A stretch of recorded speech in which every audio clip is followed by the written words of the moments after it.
Well, college football is about to start in about a week, and the playoffs are finally here. Let's discuss it. So, as you guys may or may not have known, Washington will be playing against Texas, and I believe the Sugar Bowl.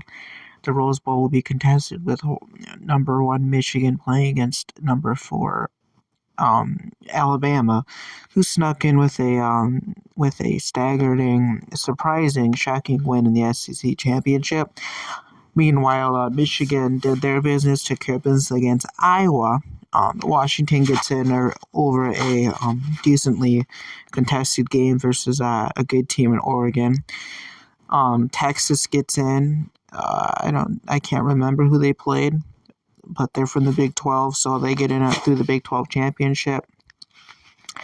This is the last year in the addition of the 14 playoff format, as we are moving to a 12-team format next year, as divisions are shaking up, and this will be the last year probably in college football history where it's the original teams from each conference make it, because realignment is going on, and a lot of divisions are about to change and shake up, for better or for worse. Who really knows? But Pac-12 is pretty much going out with a whimper.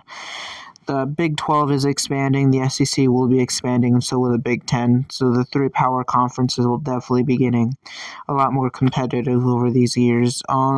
As we head into the Big 12, not the Big 12, the 12-team tournament, in which you can either be a fan or you can hate it. Honestly, could care less.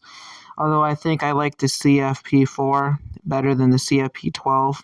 Next year, I think that the CFP has its flaws. I don't think 12-team format and those 12 teams should be playing in a game in which they could win the national championship. I think it should be, if anything, it should be the top 6 teams and then even out. Don't put in the 40, even it out.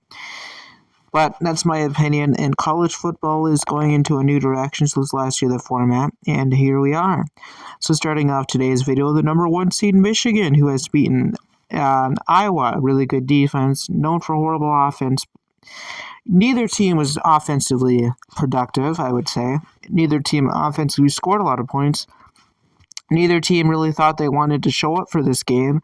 Michigan won obviously 23-0 because it's Iowa and they can't score more than 7 points a game.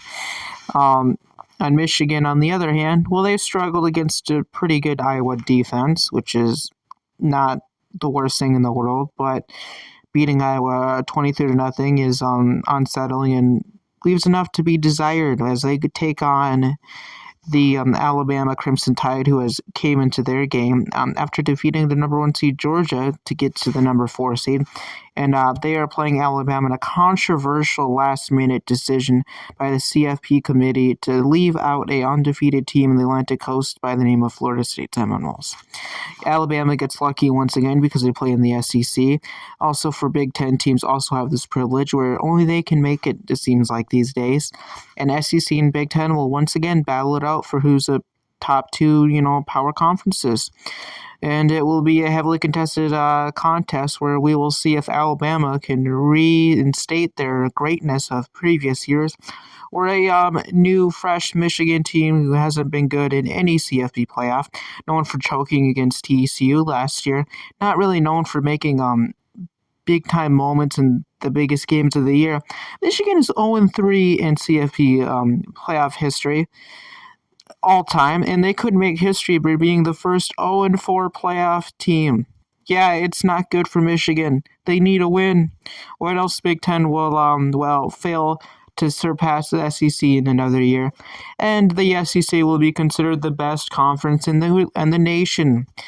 Yes, the SEC is still really good somehow, because there's not enough good conferences to push the SEC over these days. Michigan is definitely a very balanced team. They can run the football. They do have a pass option, and they are typically really good, but I don't know if they'll do it. They never do. And next up, we got Washington, the number 2 seed, a surprise team from the Pac-12 who has made waves.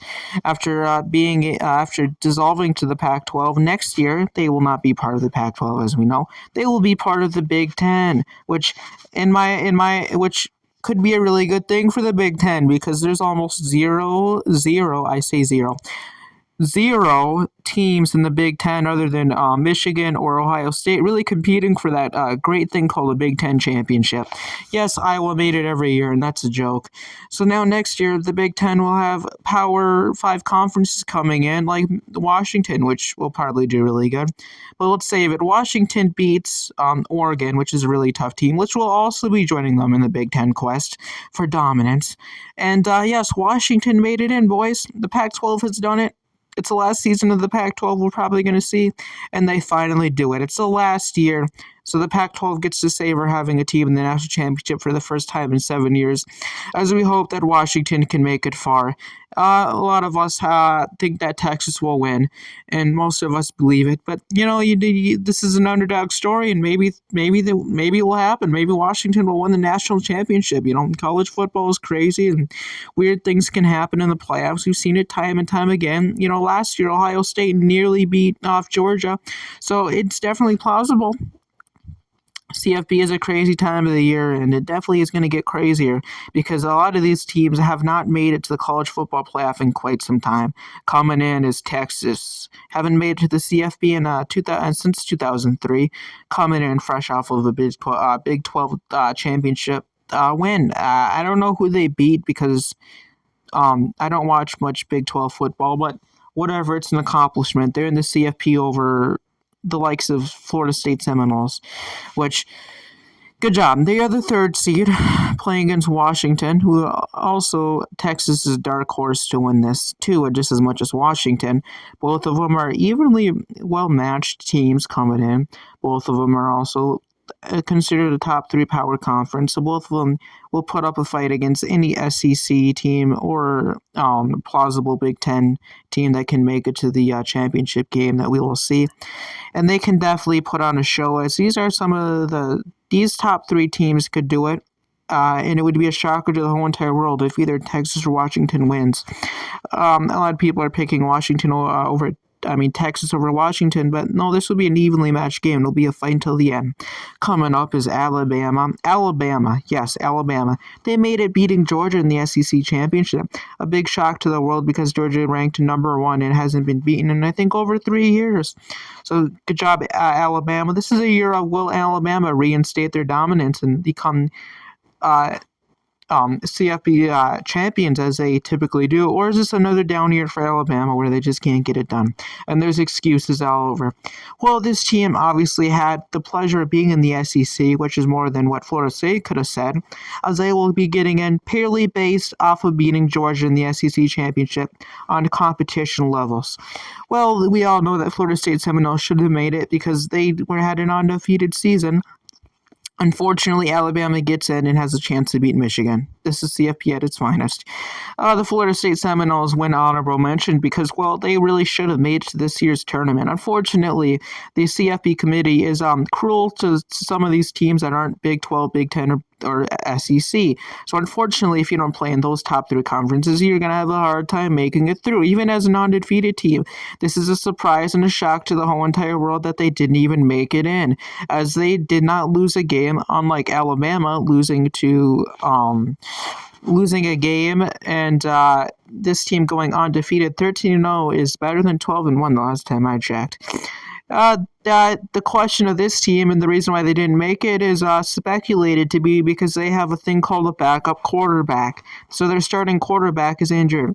But meanwhile, they still are an undefeated team and don't make it. Yes, CFP4 is something else, and this will be the only time this happens. This will be the only time this happens. Peace.